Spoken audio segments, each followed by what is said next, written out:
हिंदू धर्मात रक्षाबंधन हा सण बहीण आणि भावाच्या पवित्र नात्याचे प्रतीक आहे। या दिवशी बहिणी भावाच्या मनगटावर राखी बांधतात आणि भाऊ बहिणीला संरक्षण करण्याचे वचन देतो। दरवर्षी श्रावण महिन्याच्या दिवशी रक्षाबंधन सण साजरा केला जातो। यंदा हा सण 19 ऑगस्ट रोजी साजरा होणार आहे। हा सण भाऊ आणि बहीण यांच्यातील स्नेह, विश्वास आणि बंधन मजबूत करतो। राखी बांधताच मिठाई वाटली जाते आणि घरात उत्सवाचे वातावरण असते।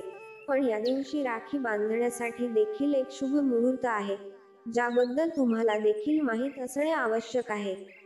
वास्तविक रक्षाबंधनाच्या दिवशी भद्रा काळाची सावलीही असते।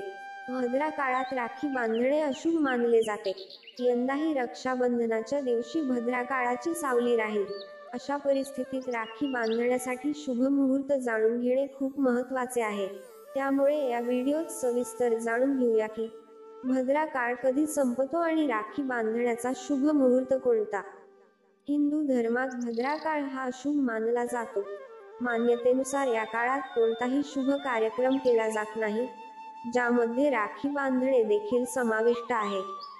खरे तर भद्रा काळात राखी बांधल्याने भाऊ बहिणीच्या नात्यात तणाव निर्माण होतो आणि त्यांच्या इच्छाही पूर्ण होत नाहीत। म्हणूनच राखी बांधण्याचे पवित्र कार्य शुभ मुहूर्तावरच करावे। यामुळेच लोक राखी बांधताना भद्रा काळाकडे जास्त लक्ष देतात आणि शुभ मुहूर्तावरच राखी बांधतात। पौर्णिमा तिथीच्या प्रारंभाने भद्रा काळ 19 ऑगस्ट 2024 रोजी दुपारी 1:30 समाप्त होईल। राखी बांधण्यासाठी शुभ मुहूर्त। अशा स्थितीत हिंदू कॅलेंडरनुसार या वर्षी राखी बांधण्याचा शुभ मुहूर्त दुपारी 1:30 ते रात्री 9:07 पर्यंत असेल। एकंदरीत शुभ मुहूर्त 7 तास 37 मिनिटे असेल। भद्रा काळाची कथा। रक्षाबंधनाच्या सणावर भद्रा काळाकडे विशेष लक्ष दिले जाते। भद्रामध्ये राखी न बांधण्यामागे एक प्राचीन समज आहे। धार्मिक मान्यतेनुसार लंकेचा राजा रावणाने भाद्र मुहूर्तावर बहिणीकडून राखी बांधून घेतली होती।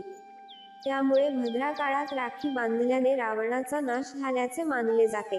या आधारावर भाद्र काळात बहिणी आपल्या भावांच्या मनगटावर राखी बांधत नाहीत। याशिवाय आणखी एक मत आहे की भगवान शिव भाद्र काळात तांडव नृत्य करतात, त्यामुळेही भद्रामध्ये शुभ कार्य होत नाही। मित्रांनो, व्हिडिओ आवडला असेल तर व्हिडिओला लाईक करा आणि व्हिडिओ कसा वाटला ते देखील कॉमेंट करून कळवा। आणि अशाच नवनवीन व्हिडिओसाठी आपल्या चॅनलला सबस्क्राईब करा। धन्यवाद।